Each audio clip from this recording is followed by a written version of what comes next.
What's going on, guys? Welcome back to the review and discussion for UnOrdinary episode 300. Now, episode 300 is honestly a bit underwhelming for a 100 mark episode. And I say that only because in the previous 100 mark episodes, episode 100 and episode 200, while not the most grand reveals in terms of story, they had some bit of impact.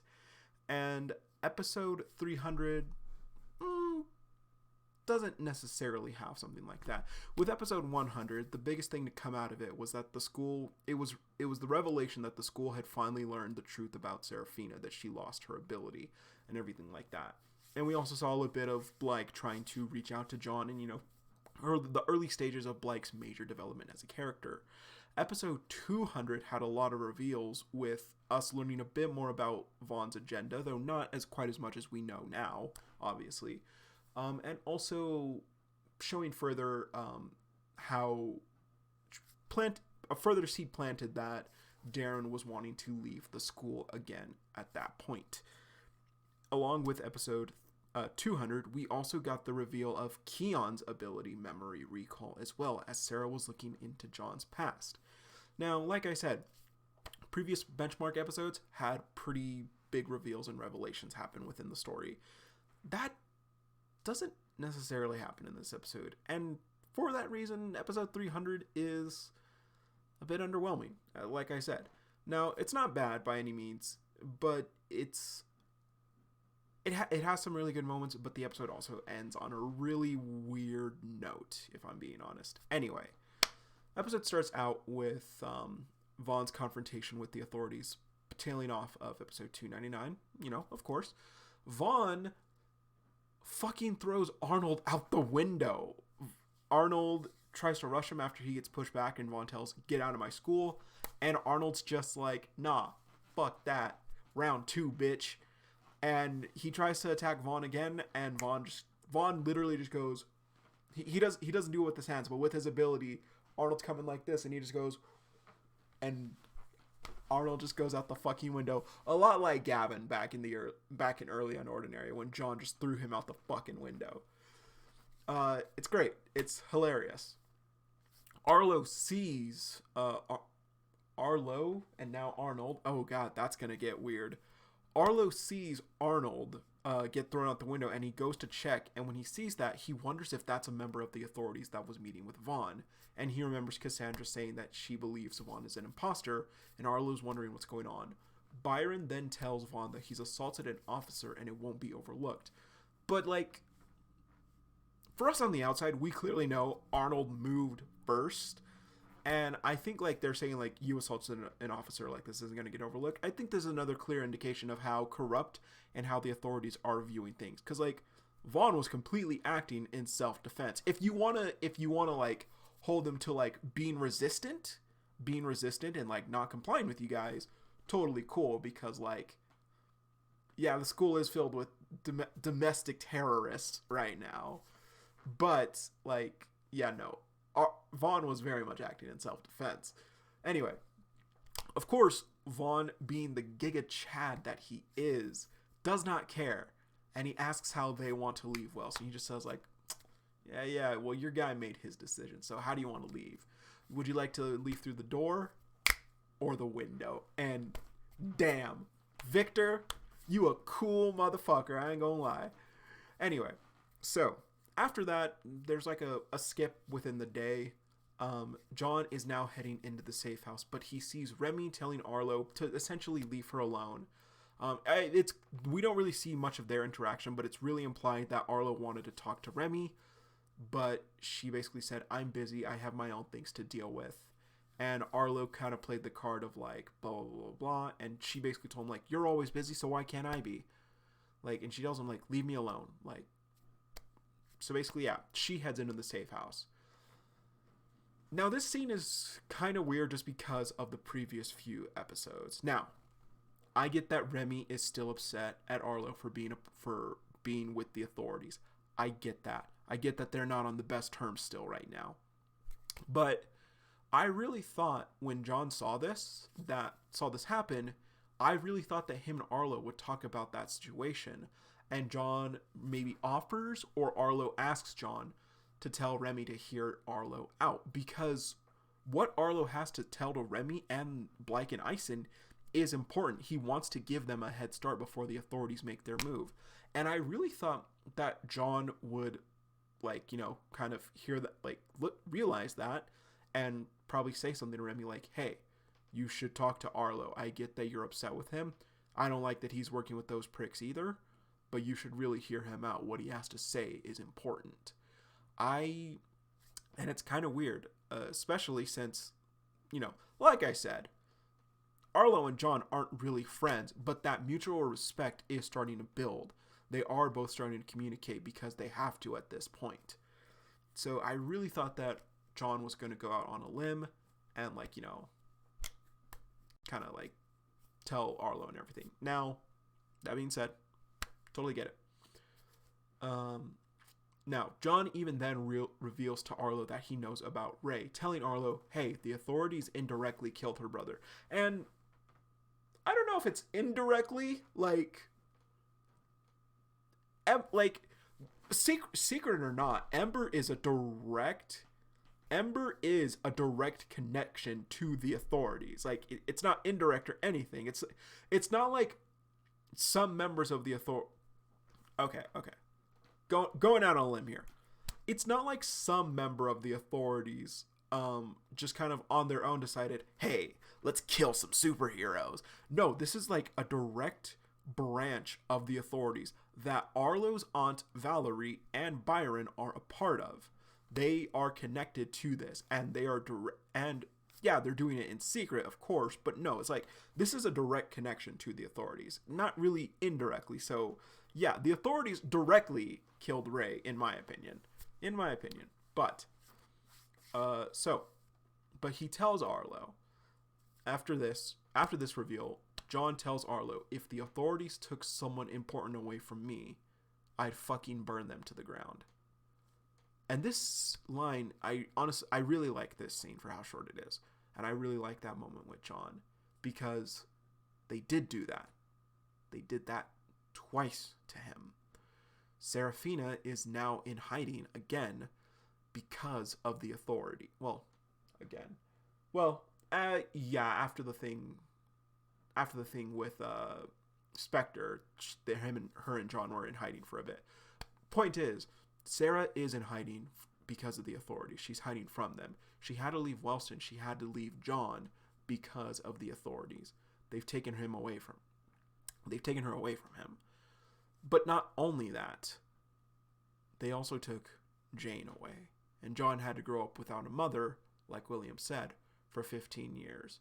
So it's kind of interesting for John to say this, because it is something that's happened to him twice in his life now. And it's really sad. And again, like I said before with John thinking that he's not good enough for his mom and that she just left. It's awful to see that part of John and how this has affected John. And I think when John does finally realize that Jane is his mother, he might blow up further. He might have another episode. He might dip back again, honestly. I could see that happening, because John is nearing another breaking point. Like I said, though, John has had a lot of growth and he's able to control himself at this point.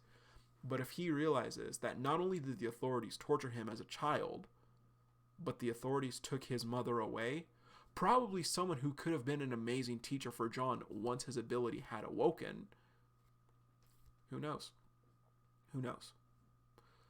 Now, inside the safe house, after John says goodbye to Arlo, we get another nice, quick little scene with John, clearly upset about Sarah being gone and worrying about her. He wonders why he's still coming to school without her. Very reminiscent of the Serafina suspension arc back in the first half of season 1. John wonders if he has any reason to stay at all anymore. And Dylan and Evie pop up to talk to him about the self-defense classes. And I really like the decision Uru made with this episode, because it's showing us, the audience, though probably not John since he's not in the best state of mind right now, he does still have a reason to be here. He has a purpose, and he has something he can change and he can do. He has the ability to still help lower tier students with these classes. He still has a purpose to be here. And like I said, Remy, Black, and Ison may also need to go into hiding soon. So I think the return of the true King John, the noble King John, I think that is still coming. And it's also really nice because this is, again, it makes sense that John is having this moment right now, not really wanting to be here because his best friend is gone now. But it also kind of plays into John wanting to be better for himself. Like I said, going back to a few episodes ago, he wants to be better for himself. Like, yeah, he wants to be better for like his friends, his dad, and everyone else. But at the end of the day, he's trying to be better for him. And I do think, though the separation does suck, I do think the separation will do nothing but good for his growth as a person and him as a character and him as a hero. Not like a superhero, but like the hero of the story, basically, which is who John's always been. Now, the trio, the entails of the chapter. The trio meets up with Kuyo at Wellston University, and when Kuyo sees that, he's clearly paranoid about Kaden.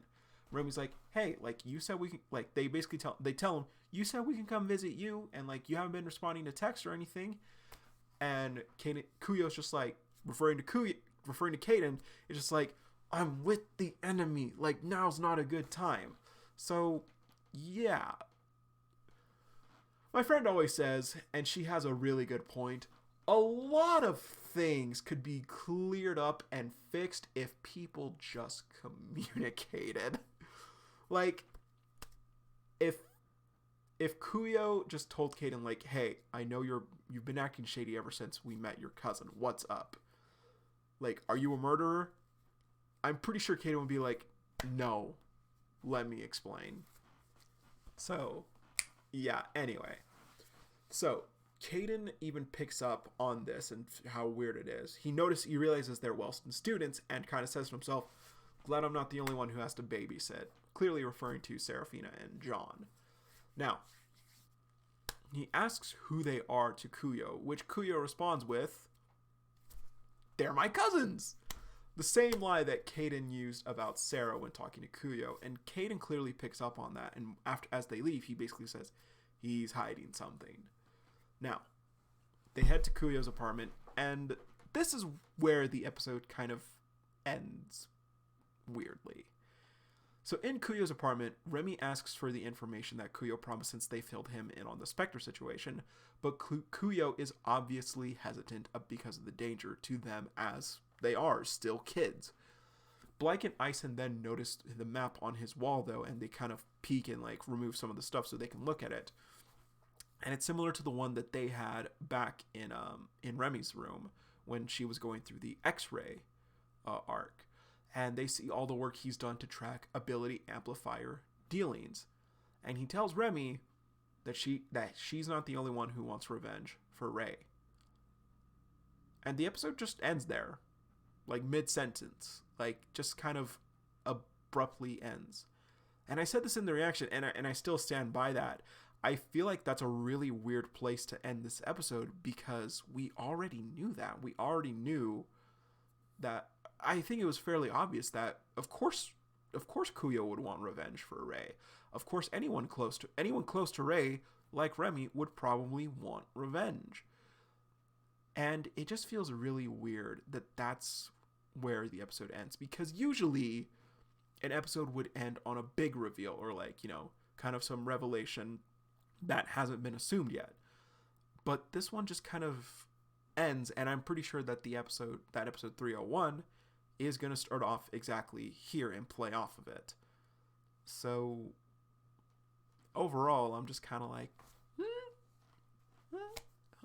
okay, you want revenge, Kuyo? Cool story, bro. I kind of knew that already. Now, granted, this does kind of make sense because Kuyo may talk to Remy about how revenge isn't a good thing or it isn't healthy, because we clearly saw what the desire for revenge did to Remy and how to this day her character still hasn't really fully recovered from that. You got a woman killed, Remy. You haven't really reflected on that. But yeah, it might be a good parallel to show what revenge has done to Kuyo, though he still seems to be functioning as a member of society. He's still kind of a pretty good hero. Like when he met Blake, he wasn't angry or impulsive or anything. But yeah, I don't know. Overall, like I said, it's kind of weird that the episode just ended there like that. And like I said, not really anything. There are still some pretty good moments in this episode, mainly the ones with John. But overall, the episode itself is a bit weird. And so honestly, I would give this episode, unfortunately, for a 100 mark episode, I would give episode 300 a level 10. No, not level 10. Level 7. But yeah, it's not awful. By any means, not awful. Just kind of weird, kind of underwhelming, but overall, still pretty good nonetheless. So yeah, level 7 episode. Let me know what you guys think down below in the comments. And yeah, buy UnOrdinary physical edition. I'm definitely getting mine. Yeah, so thank you guys so much for watching, and as always, see you, Space Cowboy.